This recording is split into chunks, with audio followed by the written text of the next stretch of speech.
LoreWarrior Online, TLN-5W, Talon. Overview. Fast, well-armed, and heavily armoured, the Talon was designed to complement the SLDF's Mongoose light command mech. Though the Talon weighs 10 tons more than the Mongoose, it is just as fast as the smaller mech. And after witnessing the Talon's impressive combat trials in the fall of 2669, the Star League High Command ordered the mech into full-scale production, and in May of 2670, the Talon reached the first frontline light companies. During the First Succession War, many of the houses formed raiding companies of combined Mongoose and Talons, consisting of a single Mongoose and 3 Talons in total. The Talons provided long-range fire support with their PPCs, while the Mongoose would advance, sweeping the surrounding areas with its Beagle probe in search of camouflaged enemy positions. The Mongoose had the firepower to deal with lightly equipped infantry and the speed to get away from anything more heavily armed, and if the Mongoose ran into something it couldn't handle, it would speed away under the covering fire of the Talon. Unfortunately, missions like this were extremely dangerous even when everything went according to plan, and once things fell apart, the Lance Commander's mech was invariably the first to fall, depriving the unit of its leader at the time when it needed them most. As the meat grind of the Succession Wars progressed, more and more Talons and Mongoose raiding companies were lost, and by 2815 the last Talon production facility vanished in a thermonuclear fireball, and by 2830 the last known Talon had been cannibalized for parts. In 3056, though, Blackstone opened a new Talon production line, though the company has yet to begin full production. Capabilities. With a top speed of more than 130 kph, the Talon is one of the fastest of the Star League era mechs, surpassed only by the Hussar and the Hermes. To achieve this speed, the design team used a Vox 280 XL engine, one of the most efficient fusion plants produced during the era, and to help the Talon withstand combat, the design team gave it maximum armor protection feasible for its class. In addition, the Talon carries 3 impressive weapons. The Battlemech's primary weapon is an extended-range PPC, which gives the Talon excellent striking power at all ranges. Rounding out its weapons are 2 Chiscomp 39 medium lasers, and because all its weapons are energy-based, the Talon can remain in the field for extended periods without needing ammunition reloads.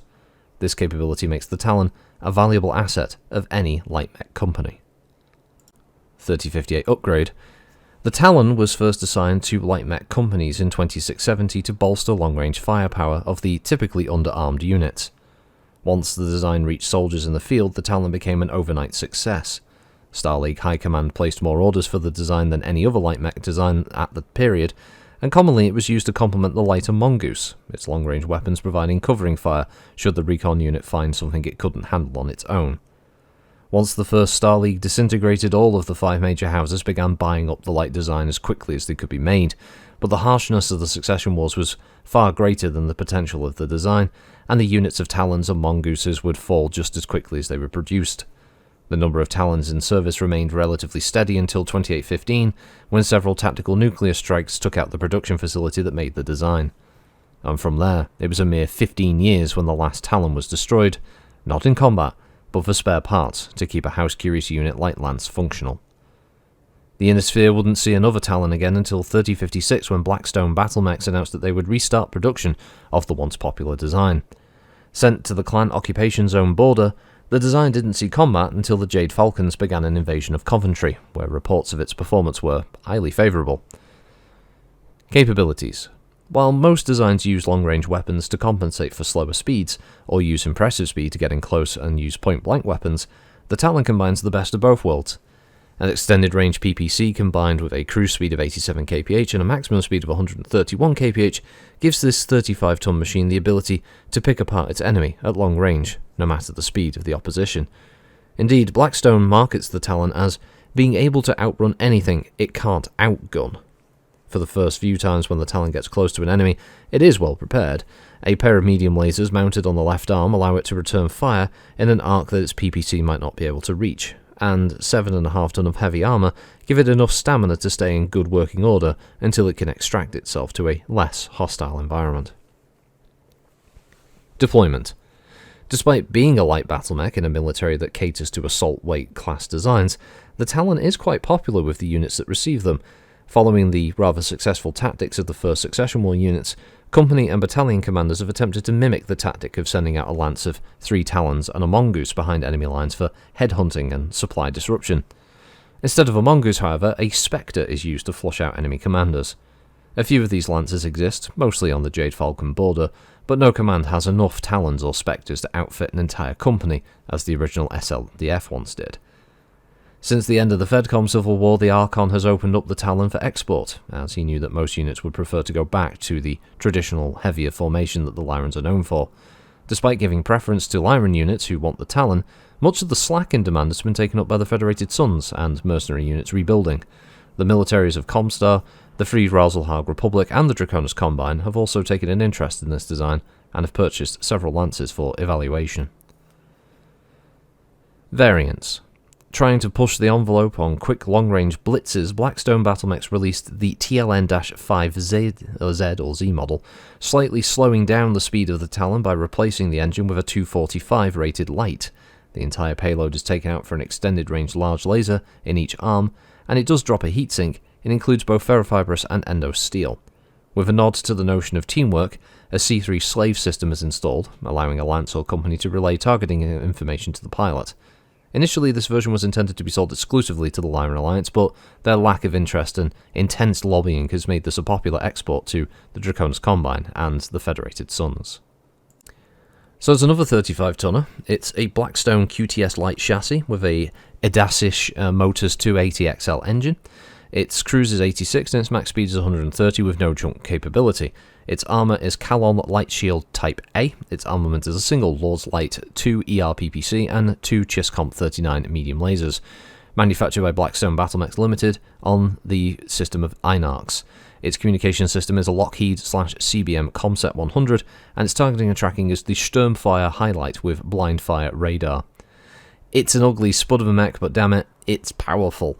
It has a heat dissipation of 22, it walks 8 and runs 12 with armour of 9 on the head, 17 on the CT, 5 on the rear, 12 armour on the right and left torso with 4 on the rear, and it has 12 on the arms and 16 on the legs, with the ERPPC in the right arm and the 2 medium lasers in the left arm. Yeah, it's not the prettiest looking design. I don't think... I think this is something that could probably have a facelift and be a lot more popular. It doesn't help that the original artwork kind of makes it look like it's doing some kind of weird, I don't know, interpretive dance type formation at the moment. Obviously, it's supposed to be in full tilt run, but the art just doesn't convey that at all. It also looks like the arm that's got the PPC is pointing the wrong way, as the longer part of the barrel seems to be further back from the front part, and the 2 lasers look comically overlarge and not really like just like any kind of laser weapon you expect to see. What I'm saying overall is it looks bad. It doesn't look great, and you know, outside of going, I like it for its build, I hate it for its looks.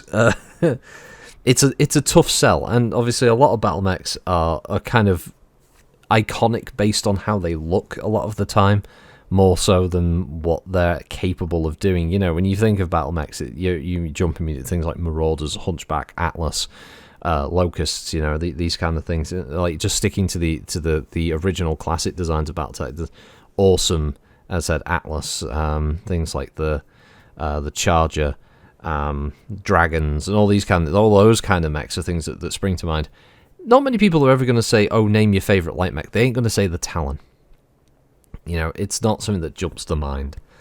That said, though, it is a really good light mech. Decent speed, capability of being able to still run and fire the ERPPC. Probably the only thing you could do, but hell, every turn where you can fire something that does 10 damage at quite a good range for a light mech is very good. It puts things like the Paul Panther to shame in that respect, where the only real advantage the Panther's got at that point is it can jump, but by comparison, the Panther is slow and has a standard PPC, and even later models at this point don't really do a hell of a lot other than maybe have an ER as well, but it still has the speed issue, whereas the Talon can run relatively quick, hit hard, and keep out of range of any return fire, especially against certain mechs that are built more for medium to short range brawling. A couple of these things could make life miserable for those targets. Obviously, it's not to say it isn't without its drawbacks. It does use an XL engine, so if the side torso does get penned, which only having armor of 12 and internal structure of 8 means that a few hits and it's going to start taking internal hits, which is going to translate into critical rolls, and eventually you're going to be in a scenario where it very realistically could die very quickly if you're not careful. But I mean, that's the nature of the tabletop role anyway. I mean, I've run a game where I accidentally killed a mech instantly because the crit was a double crit and it was the gyro and the whole mech just folded in on itself and it was just a single hit. That's what can happen with the die, you know. In terms of running it in a computer game, the Talon, I think, has a totally different style of play and its outcome. I could see this in a game like MWO, for instance, where it would actually be... realistically, it would be lost in the shuffle, but if all the mechs in Mech Online, say, had to run with just the default loadouts of the variants, this would be quite popular, I imagine, because it's very fast and it can snipe people. I think a lot of people would enjoy it. Also, as a light mech, the artwork doesn't really convey the fact that it would be quite small by comparison, obviously sharing a kind of similar height profile to a lot of the other lights, so it could easily use terrain to hide before it could lean out and fire at larger, slower-moving targets like dire wolves and stuff like that. So, yeah, it could slowly, steadily rack up damage, and if anything came after it, it's fast enough to get away. So... it's not bad. I don't dislike it. It's just it's a bit of a spud. It's an ugly looking mech. But yeah, I'm gonna leave it there. Thanks for listening as always to these double features. Like next time it will be, just to let you know, I already covered a few of these. But it might be. I think it's the Star Slayer is the next one, which obviously is another classic Star League era one. But the way these TROs are laid out, it's a bit strange. So, but yeah, it'll be those anyway next time. Have a good one, everybody. We'll catch you next time. And have a good week. Bye-bye.